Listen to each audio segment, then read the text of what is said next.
లకు ప్రతీకయైన వైనతేయునికి నమస్కరిస్తూ శ్రీవారిని సేవించుకుందాం.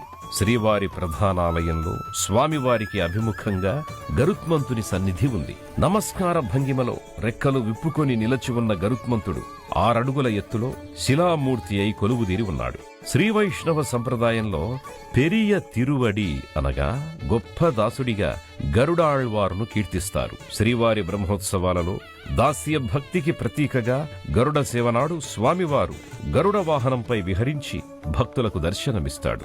అమృత భాండం తెచ్చిన మాతృభక్తి పరాయణుడు, మహాబలుడు, వేదమూర్తిగా వర్ణించబడే గరుడుడి దర్శనం సమస్త సర్పదోషాలను నివారిస్తుంది. శ్రీవారి సేవలో, శ్రీవారి సమక్షంలో, శ్రీవారి ఆజ్ఞ కోసం నిత్యం ఎదురు చూస్తూ అనుక్షణం సిద్ధంగా ఉంటూ నిలచి ఉన్న ఈ పక్షిరాజును మనసారా నమస్కరిస్తూ బంగారు వాకిలిలోకి ప్రవేశిద్దాం.